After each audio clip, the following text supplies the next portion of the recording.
Hello dear students, पिछले class में हम लोग ने डिस्कस किया था पैरेलल प्लेट कैपेसिटर, जिसका हम लोग ने कैपेसिटी वैल्यू फाइंड किया था। उसके अंदर इलेक्ट्रिक फील्ड, पोटेंशियल और फोर्स को फाइंड किया था। ठीक है, आज के लेक्चर में हम लोग डिस्कस करेंगे बच्चों कॉम्बिनेशन ऑफ कैपेसिटर। ठीक है, कैपेसिटर को कितने टाइप से हम कंबाइन कर सकते हैं। तो यहाँ पे आप सब देख रहे होंगे कि यहाँ पे जो कॉम्बिनेशन ऑफ कैपेसिटर होता है वो दो टाइप्स का होता है। पहला होता है सीरीज कॉम्बिनेशन और दूसरा होता है पैरेलल कॉम्बिनेशन। ठीक है बच्चों, तो हम लोग एक एक करके ये दोनों कॉम्बिनेशन को डिटेल में पढ़ेंगे और समझेंगे। तो आज की क्लास में हम लोग फाइंड करेंगे कैसे कैपेसिटर को हम लोग कंबाइन करते हैं, पैरेलल कॉम्बिनेशन और सीरीज कॉम्बिनेशन। ठीक, तो जब हम लोग कैपेसिटर को कंबाइन करते हैं तो उसका इक्विवेलेंट कितना आता है वो हम लोग फाइंड करेंगे और एनर्जी को फाइंड करेंगे। ठीक है, तो शुरू करते हैं आज का लेक्चर कॉम्बिनेशन ऑफ कैपेसिटर। तो पहला बच्चों होता है सीरीज कॉम्बिनेशन। कौन सा होता है? Series combination. ठीक है, सीरीज कॉम्बिनेशन में जो कैपेसिटर का कॉम्बिनेशन होता है वो इस प्रकार होता है। देखो, जैसे हम कंसीडर करते हैं हमारे पास दो या दो से अधिक कैपेसिटर है। ठीक है, ये हमारे पास कैपेसिटर C1 हो गया। ठीक है, ये हमारे पास कैपेसिटर C1 हो गया।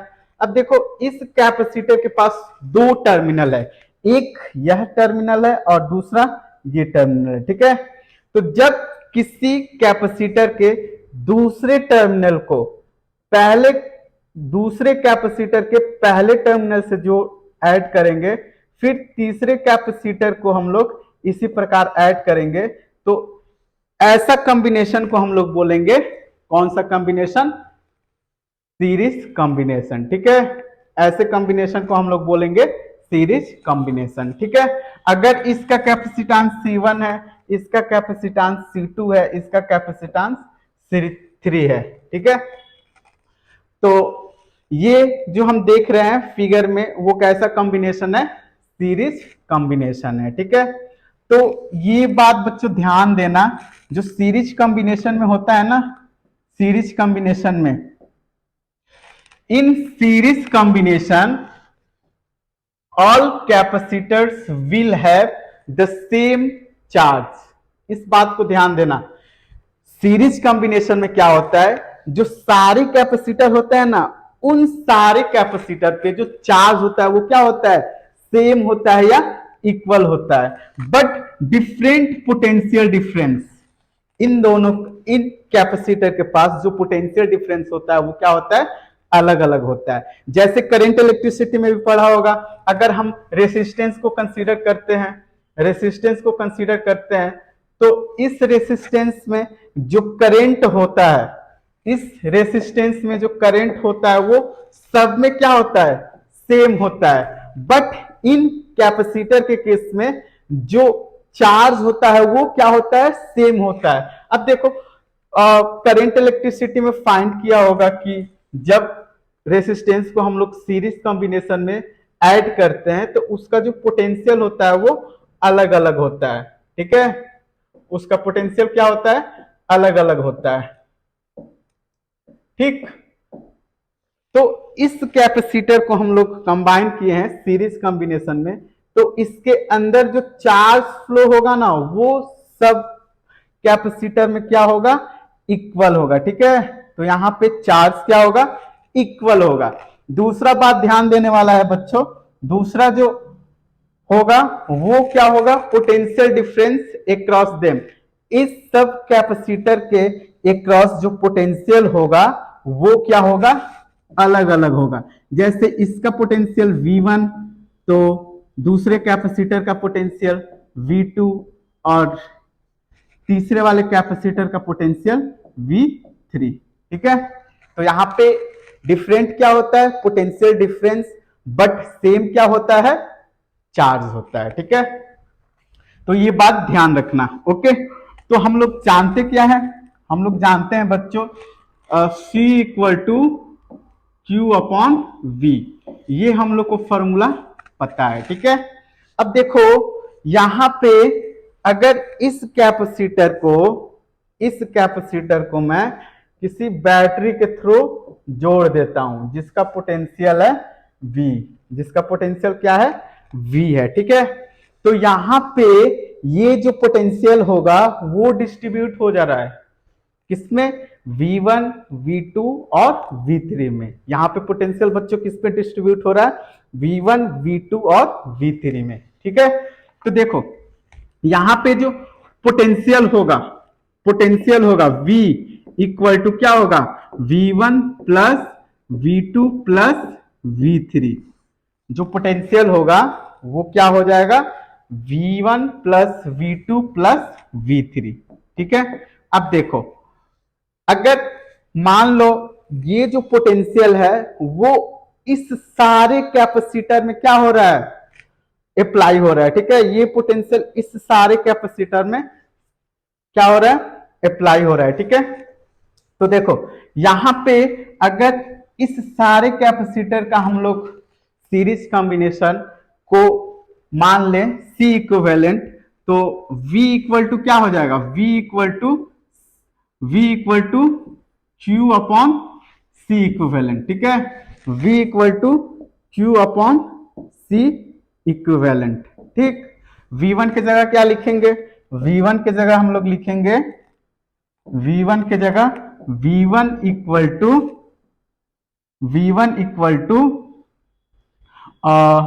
Q sorry C1 equal to V1 equal to Q upon C1, वैसे ही V2 equal to Q upon C2 और V3 इक्वल टू क्या लिख लेंगे, Q अपॉन C3। ठीक है, यहां पे V1 इक्वल टू मैंने क्या लिखा है, Q upon C1, V2 equal to क्या लिखा है, Q अपॉन C2। अब क्या करेंगे, इस वैल्यू को यहां पे पुट करते हैं। तो देखो Q अपॉन ये हो जाएगा C1 प्लस Q अपॉन ये हो जाएगा C2 plus Q upon C3।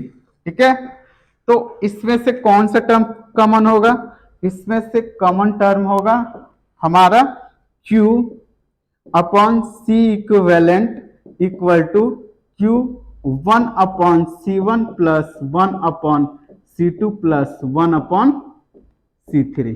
ठीक है, तो यहां पे C जो होगा वो क्या हो जाएगा, एक दूसरे से कैंसिल आउट हो जाएगा।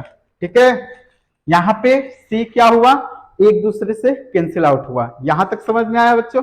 अब देखो इसके आगे हम क्या करेंगे। ठीक है, अब देखो यहां पे हमने क्या फाइंड किया, 1 upon Q upon C equivalent equal to Q 1 upon C1 plus 1 upon C2 plus 1 upon C3।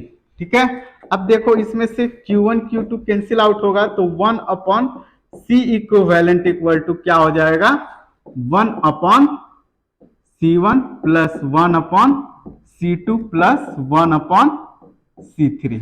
ठीक है, तो ये आया हमारा वैल्यू। अगर कैपेसिटर सीरीज में हो तो उसका जो वैल्यू होगा वो क्या होगा, 1 upon C1 plus 1 upon C2 plus 1 upon C3। ठीक है, तो ये होता है सीरीज कॉम्बिनेशन ऑफ कैपेसिटर। तो हमने क्या लिया था बच्चों, हमने जो लिया था कैपेसिटर 3 लिया था। ठीक है, अगर कैपेसिटर 3 ना होकर के n कैपेसिटर होगा तो इसका जो वैल्यू आएगा 1 upon C equivalent, 1 upon C equivalent equal to 1 upon C1 plus 1 upon C2 plus 1 upon C3 dash dash dash dash 1 upon Cn। ठीक है, अब देखो यहां पे हम लोग क्या देख रहे हैं, यहां पे हम लोग जो देख रहे हैं वो है जो कैपेसिटेंस होता है, और सॉरी जो पोटेंशियल होता है वो किसके इनवर्सली प्रोपोर्शनल होता है, C1 के। ठीक है, अगर कैपेसिटेंस कम होगा तो उसका पोटेंशियल क्या होगा, सबसे ज्यादा होगा। ठीक है, तो यहां पे मैंने एक पॉइंट लिखा हुआ है, यहां पे मैंने पॉइंट लिखा हुआ है बच्चों, इन सीरीज कॉम्बिनेशन, ठीक है, in series combination the smallest capacitor gets maximum potential. जो सीरीज कॉम्बिनेशन होगा कैपेसिटर का, तो कौन से कैपेसिटर में सबसे ज्यादा पोटेंशियल होगा?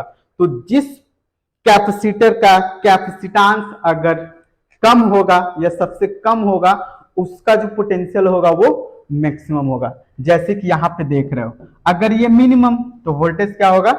मैक्सिमम होगा। ठीक है, तो ये रहा सीरीज कॉम्बिनेशन। ठीक है, तो हम लोग ने फाइंड कर लिया कि सीरीज कॉम्बिनेशन में जो दो या दो से अधिक कैपेसिटर होते हैं उसका जो वैल्यू होता है equivalent 1/C equivalent equal to 1/C1 plus 1/C2 plus 1/C3 होता है। ठीक है, अब यहां पे जो कॉम्बिनेशन है वो सीरीज कॉम्बिनेशन है। तो हम लोग ने क्या पढ़ा है कि अगर पैरेलल प्लेट कैपेसिटर, कैपेसिटर के पास कैपेसिटी कुछ है तो उसके पास एनर्जी भी होगा, जिसका वैल्यू हम लोग ने क्या फाइंड किया था बच्चों? जिसका वैल्यू हम लोग ने फाइंड किया था 1/2 CV स्क्वायर। एनर्जी हम लोग ने क्या फाइंड किया था? Energy equal to 1/2 CV square, ये हमने फाइंड किया था। ठीक है, एनर्जी स्टोरेड इन कैपेसिटर, किसी कैपेसिटर के अंदर एनर्जी क्या होता है। तो यहाँ पे जो कैपेसिटर का कॉम्बिनेशन है उसके पास कुछ एनर्जी भी होगा।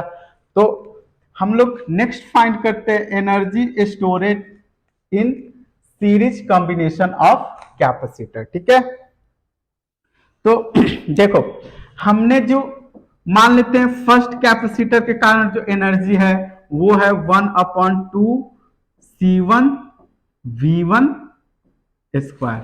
ठीक है, C1 V1 स्क्वायर। ठीक, V2 equal to 1/2 C2 V2 square.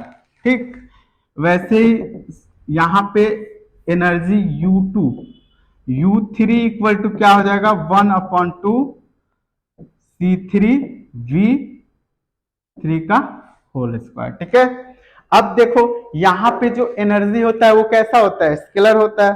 तो एनर्जी को हम लोग इंडिविजुअली एक एक करके क्या करेंगे? ऐड करेंगे। तो टोटल एनर्जी को मैं मान लेता हूं U। Total energy, total energy in series,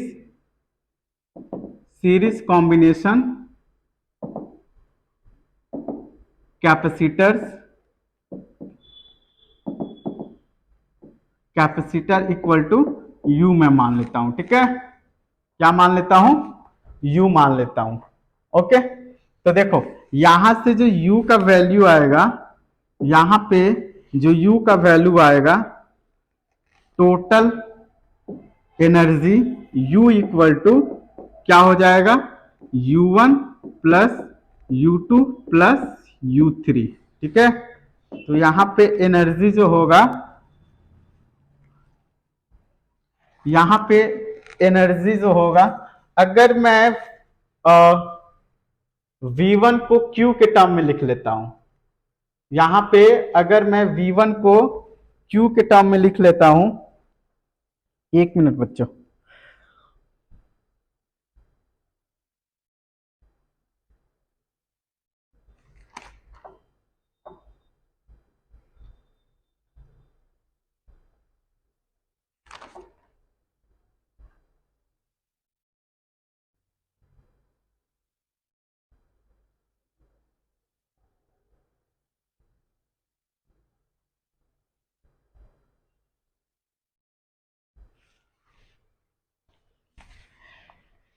यहां पे अगर मैं बच्चों लिख लेता हूं एनर्जी को in the term of Q1, तो U1 इक्वल टू क्या हो जाएगा? 1/2 C1, यहां पे C1। अब देखो V1, V इक्वल टू क्या हो जाएगा? V इक्वल टू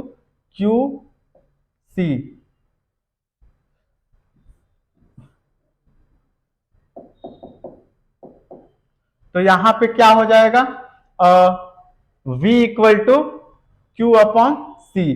तो यहाँ पे देखो Q अपॉन C1 का होल स्क्वायर हो जाएगा, तो एनर्जी जो होगा in the term of Q1 के क्या हो जाएगा 1/2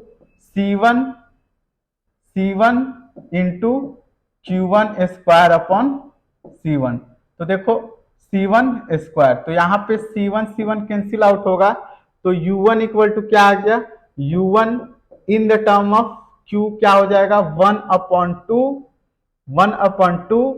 Q1 स्क्वायर अपॉन C1। ठीक है, वैसे ही हम U2 को लिख लेंगे, जैसे हमने लिखा हुआ है वहां पे U1, तो U1 U इक्वल टू हो जाएगा, U1 की जगह मैंने क्या लिखा हुआ है, U1 की जगह लिखा हुआ है 1/2 Q1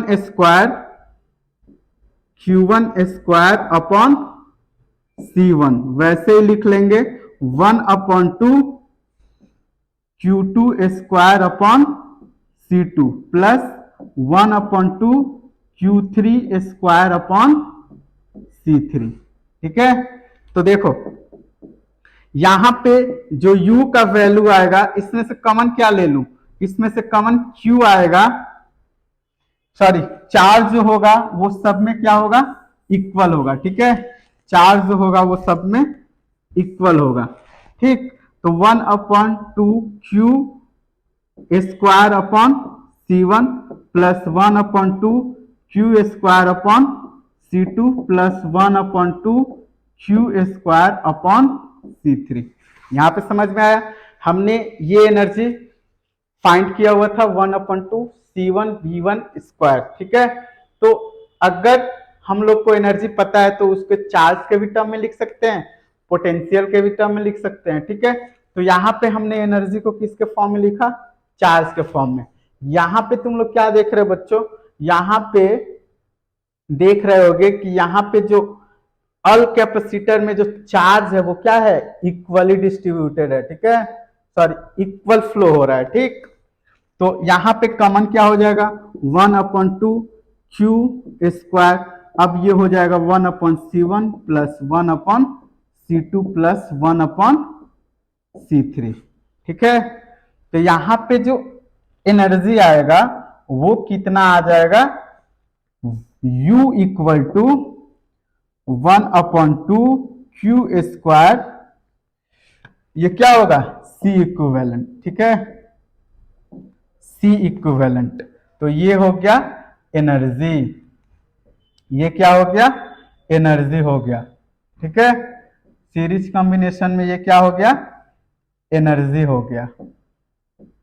ठीक, तो एनर्जी क्या होगा, U equal to 1/2 Q square into C equivalent. तो ये रहा एनर्जी। ठीक है, पैरेलल कॉम्बिनेशन में कैपेसिटर में जो एनर्जी होगा वो क्या होगा 1/2 Q square into C equivalent. Okay, next देखो, नेक्स्ट क्या है बच्चों, नेक्स्ट जो है वो energy supplied by the battery, energy supplied by the battery, battery के कारण एनर्जी कितना सप्लाइड होगा। ठीक है, बैटरी के कारण एनर्जी कितना सप्लाई होगा। मान लो मेरे पास सीरीज कॉम्बिनेशन कैपेसिटर है। ठीक है, इसमें हमने बैटरी लगाया हुआ है जिसका वोल्टेज V है, अगर इसमें Q चार्ज फ्लो हो रहा है जिसका कैपेसिटेंस का वैल्यू C1 C2 C3 है। ठीक है, तो बैटरी भी यहाँ पे काम कर रहा है, तो बैटरी काम करेगा तो उसके कारण भी तो एनर्जी लॉस होगा।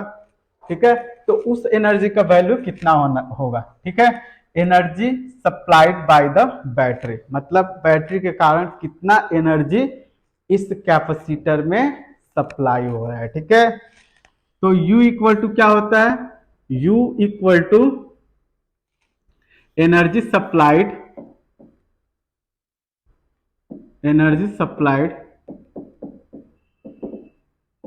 एनर्जी सप्लाइड इक्वल टू हो जाएगा QV। एनर्जी सप्लाइड क्या होगा बच्चों, QV। तो मैं लिख लेता हूं ये सप्लाइड एनर्जी, सप्लाइड एनर्जी जो होगा वो क्यू वी हो जाएगा। ठीक, अब देखो क्यू जो है वो हर कैपेसिटर में क्या है, सेम है। V इक्वल टू क्या हो जाएगा, V equal to C equal to Q upon V होगा। तो V इक्वल टू क्या हो जाएगा, Q अपॉन सी। ठीक है, तो यहां पे अगर वैल्यू रखोगे Q अपॉन सी का, यहां पे जो वैल्यू रखोगे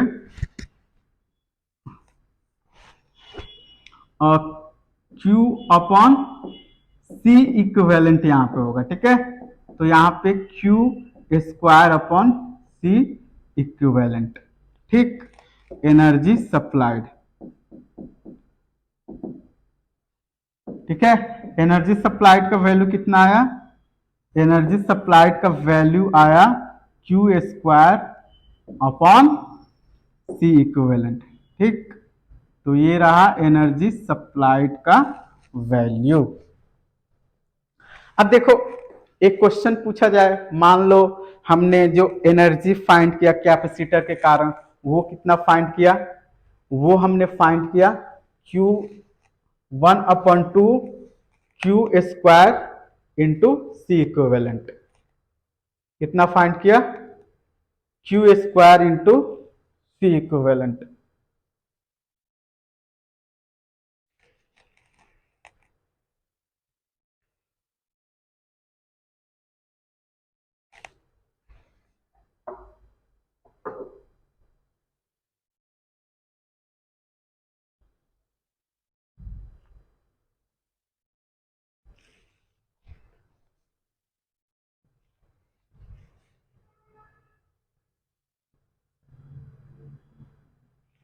यहां पे यहां पे जो एनर्जी होगा ना,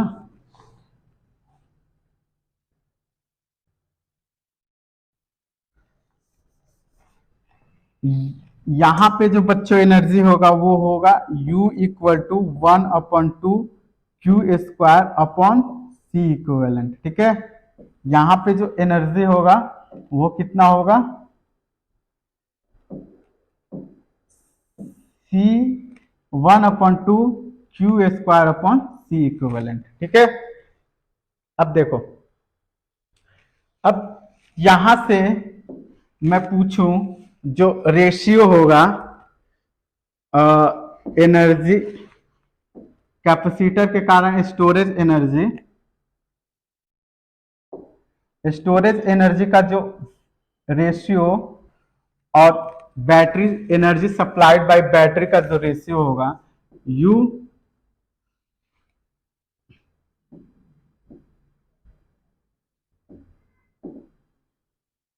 पोटेंशियल एनर्जी या पोटेंशियल एनर्जी ऑफ कैपेसिटर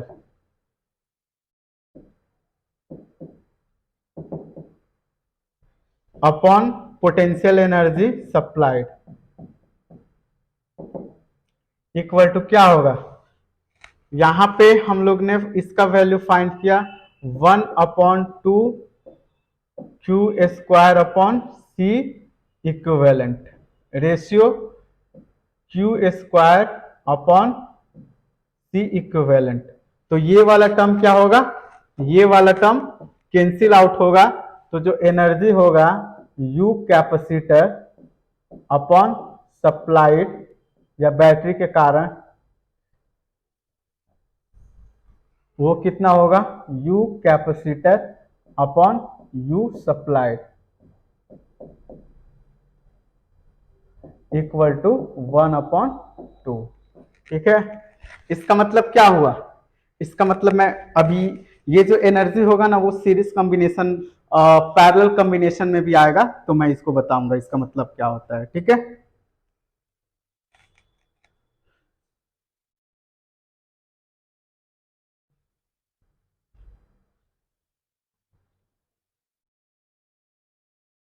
ठीक है। अब देखो यहां पे मैं उसका मतलब बता ही देता हूं। देखो यहां पे मैंने जो फाइंड किया था एनर्जी स्टोरेज इन कैपेसिटर अपॉन सप्लाइड एनर्जी, उसका वैल्यू कितना आया था 1/2। उसका मतलब ये हुआ half of the energy supplied by the battery is storeyed in the form of electrostatics energy. जो आधा एनर्जी होगा वो कैपेसिटर में क्या होगा, in the form of electrostatics energy क्या होगा, स्टोर हो जाएगा।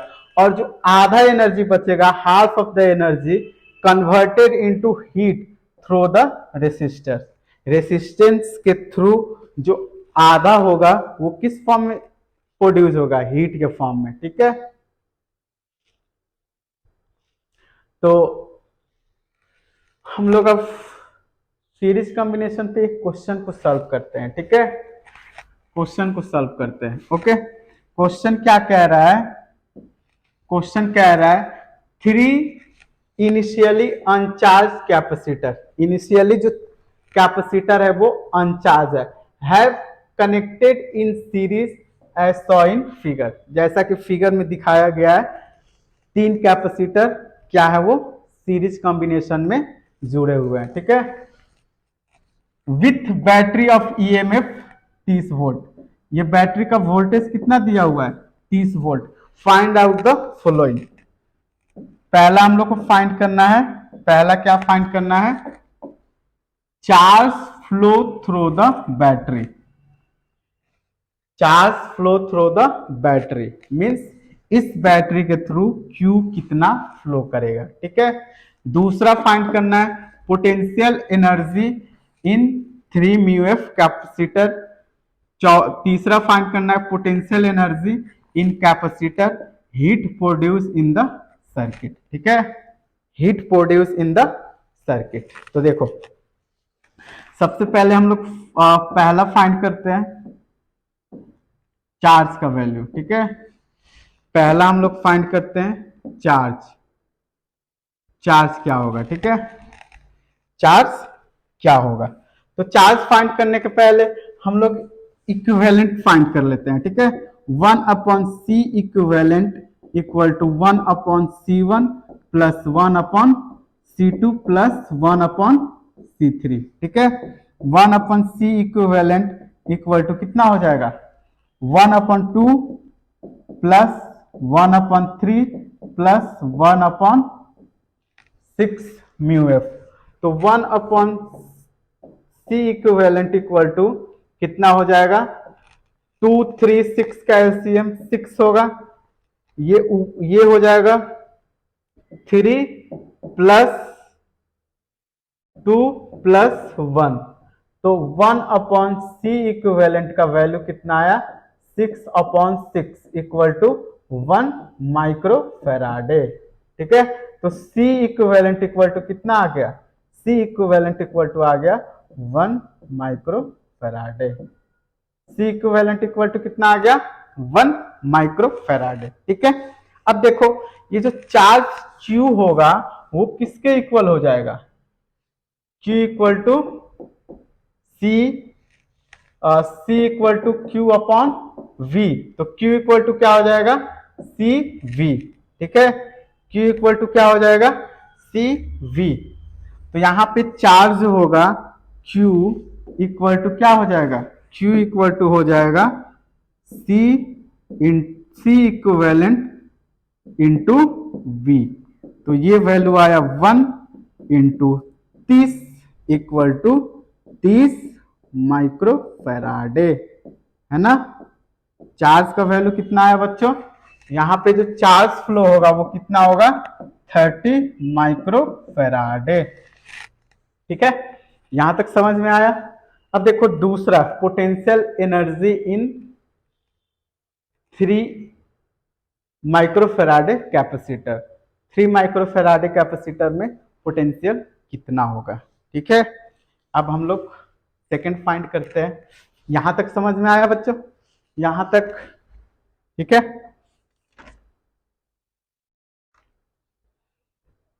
अब देखो हमको क्या फाइंड करना है, पोटेंशियल एनर्जी किसमें फाइंड करना है 3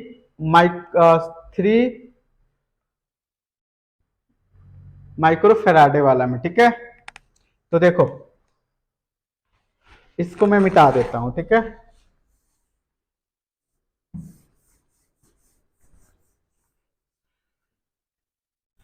दूसरा हम लोग फाइंड करेंगे, दूसरा पोटेंशियल एनर्जी, ठीक है। पोटेंशियल एनर्जी इक्वल टू क्या होता है? Potential energy U equal to 1/2 Q square upon C equivalent, ठीक है। सी इक्विवेलेंट नहीं, सिर्फ 3 माइक्रोफेराडे वाला हम फाइंड करना है, तो वहां पे मैं लिखूंगा C3, ठीक है। तो ये हो जाएगा 1/2 क्यू स्क्वायर, क्यू का वैल्यू कितना आया? 30 माइक्रोफेराडे, 30 इंटू 30 अपॉन C3 का वैल्यू कितना है? 30 है, ठीक है। तो ये देखो, ये कैंसिल आउट हो जाएगा, कितना टाइम? 10 टाइम्स, ये देखो 15 टाइम्स, ठीक है। तो U इक्वल टू कितना आ जाएगा? U इक्वल टू आएगा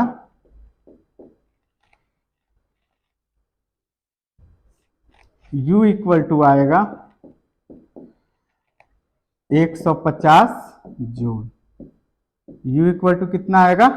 150 जूल, ठीक है। दूसरा हम लोग ने फाइंड किया टोटल एनर्जी इन कैपेसिटर, टोटल एनर्जी इन कैपेसिटर। ये मैं रहने देता हूं, आप सब सॉल्व करके कमेंट करना, ठीक है। Total energy in capacitor, heat produce in the circuit. अगर टोटल एनर्जी हम लोग फाइंड नहीं करेंगे तो हीट कैसे फाइंड करेंगे? चलो फाइंड कर लेते हैं, ठीक है। यहां तक समझ में आया? नेक्स्ट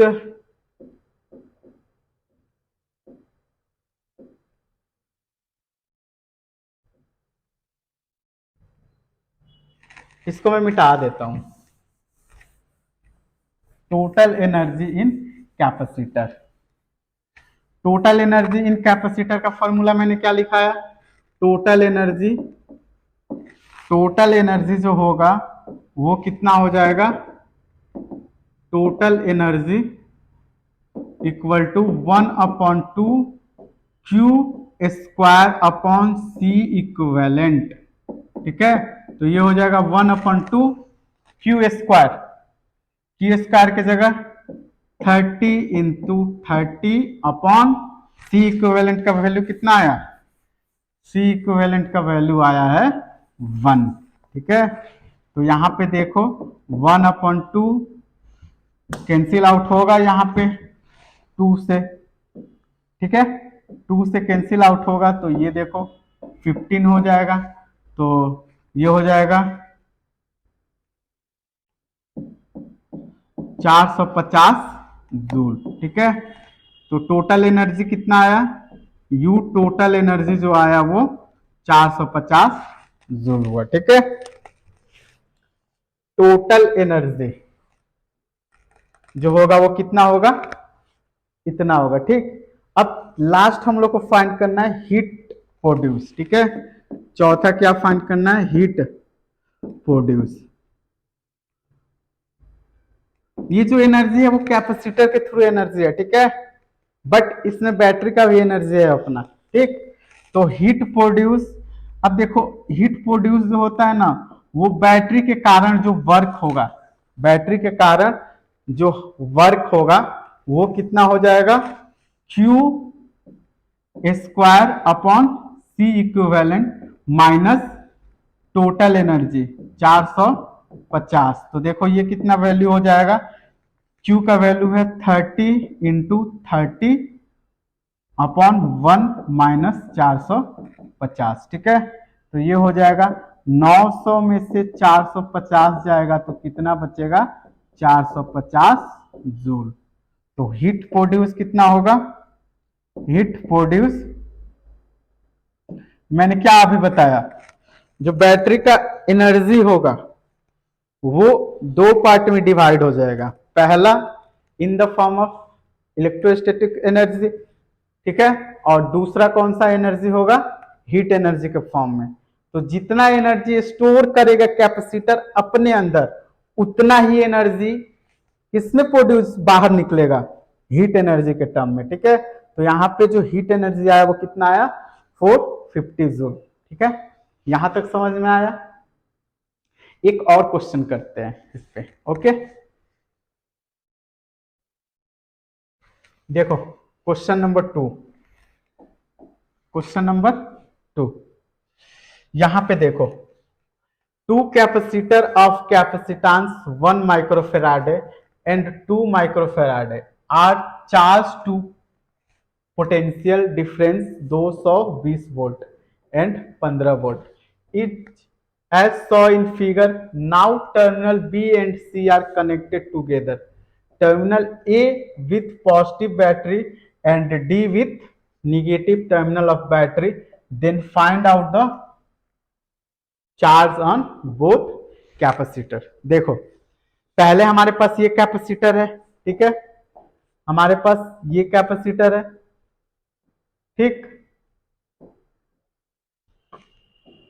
जिसका कैपेसिटेंस 1 माइक्रोफेराड है और पोटेंशियल कितना है, 20 है। दूसरा ये है, ठीक है। अगर ये टर्मिनल इसका है ए, ये टर्मिनल है ए, ठीक है, ये टर्मिनल है ए और ये टर्मिनल है बी, ये टर्मिनल है सी, ये टर्मिनल है डी। तो बीसी को कनेक्ट कर दिए हैं, ठीक है, बीसी को कनेक्ट कर लिए हैं, ठीक। और ए वाला को हम लोग पॉजिटिव टर्मिनल और बी वाला को निगेटिव टर्मिनल किसी बैटरी से जोड़ दिए हैं। तो देखो यहां पे Q इक्वल टू क्या होगा, Q इक्वल टू हो जाएगा CV। यहां पे देखो जो Q1 होगा वो कितना हो जाएगा, Q1 जो होगा वो 1 इंटू 20, कितना हो जाएगा 20 माइक्रोफेराडे। Q1 कितना हो गया 20 माइक्रोफेराडे। मतलब अगर इसका कैपेसिटेंस 1 माइक्रोफेराडे और 20 वोल्ट पोटेंशियल है तो इसके पास चार्ज कितना होगा 20 माइक्रोफेराडे, ठीक है। अब वैसे ही इस पे मान लेते हैं चार्ज Q2 है जिसका वैल्यू क्या हो जाएगा 2 इंटू 15, तो ये हो जाएगा 30 माइक्रोफेराडे। कितना होगा, Q2 का वैल्यू जो होगा वो 30 माइक्रोफेराडे। अब देखो, अब इन दोनों कैपेसिटर को हम जोड़ दिए हैं और बैटरी से सप्लाई करते हैं, तो जाहिर सी बात है बैटरी से चार्ज फ्लो होगा, बैटरी से चार्ज फ्लो होगा। अगर मान लेते हैं ये चार्ज Q फ्लो होता है, इस पे ऑलरेडी चार्ज कितना है 20 माइक्रोफेराडे, ठीक है, 20 माइक्रोफेराडे, और इस पे कितना है 30 माइक्रोफेराडे, कितना है इस पे 30 माइक्रोफेराडे। अब देखो यहां पे अगर ये चार्ज Q इस बैटरी से निकल रहा है तो इसमें क्या होगा, ऐड हो जाएगा, और इसमें भी क्या होगा, ऐड हो जाएगा, ठीक है। तो यहां पे इसमें चार्ज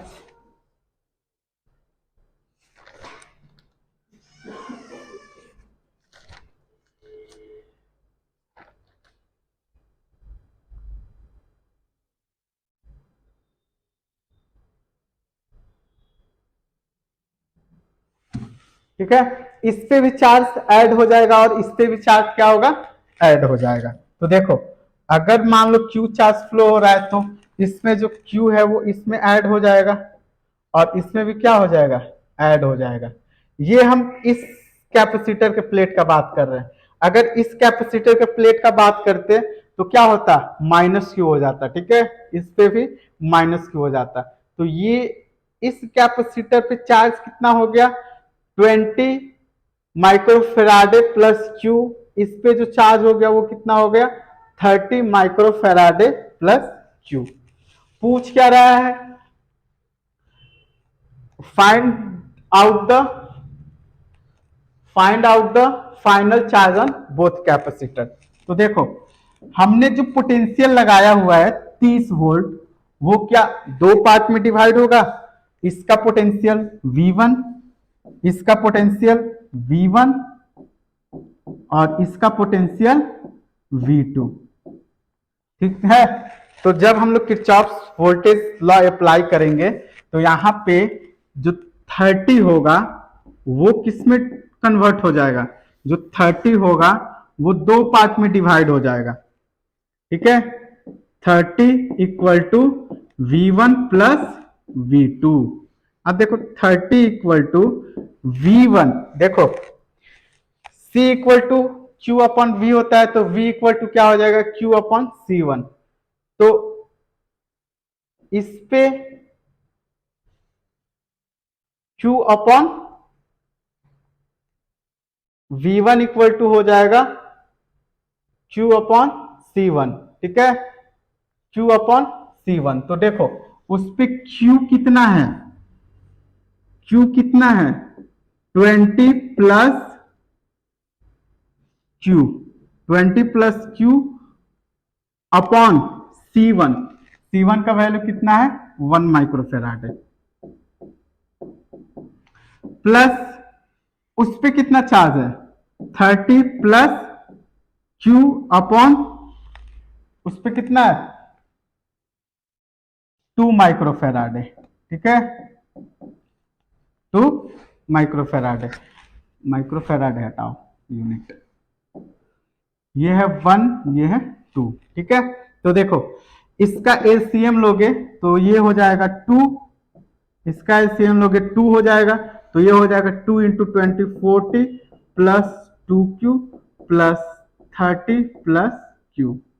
1 से मल्टीप्लाई कर दो इस दोनों में और 2 से मल्टीप्लाई कर दो इस दोनों में, इक्वल टू 30। ठीक है, अब इसके आगे हम क्या करेंगे, ये देखो 40 30 कितना हो जाएगा 70, 40 30 70 plus 70 plus 3Q upon 2 equal to कितना आ गया 30। तो ये हो जाएगा 60 इक्वल टू 70 प्लस 3Q। तो यहाँ पे 3Q इक्वल टू क्या हो जाएगा 70 इधर आएगा तो माइनस 10, तो Q इक्वल टू आ गया माइनस 10 अपॉन 3। Q का वैल्यू कितना आया माइनस 10 अपॉन 3। ठीक है, Q का वैल्यू कितना आया माइनस 10 अपॉन 3। ठीक है, यहां तक समझ में आया। अब देखो, अब हम लोग फाइनल चार्ज फाइंड करेंगे, तो इस पे कितना चार्ज है 20 माइक्रोफेराडे प्लस Q, माइक्रोफेराडे लिख लो, यहां पे यूनिट लिख लो माइक्रोफेराडे। ठीक है, तो देखो चार्ज ऑन फर्स्ट कैपेसिटर क्या हो जाएगा, charge on first capacitor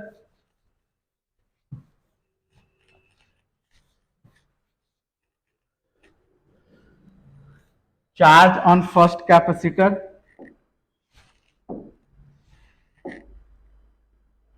charge on first capacitor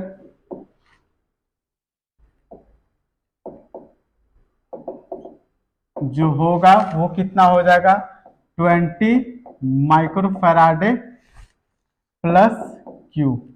ठीक है, तो ये हो जाएगा 20, ठीक, माइनस 10 अपॉन 3, तो ये हो जाएगा 20 के 60 माइनस 10 अपॉन 3 कितना आया 50 अपॉन 3। तो फर्स्ट कैपेसिटर पे 50 अपॉन 3 माइक्रोफेराडे आया, वैसे ही सेकेंड कैपेसिटर पे जो चार्ज है वो कितना है 30 माइक्रोफेराडे प्लस Q। तो charge on second capacitor equal to 30 minus 10 upon 3, तो ये हो जाएगा 90 माइनस 10 अपॉन 3, 90 में से 10 जाएगा 80 अपॉन 3 माइक्रोफेराडे। तो ये हो गया चार्ज ऑन क्यू कैपेसिटर। ठीक है, और ये हो गया चार्ज ऑन फर्स्ट कैपेसिटर। ठीक है, तो ये रहा हम लोग का चार्ज। ओके।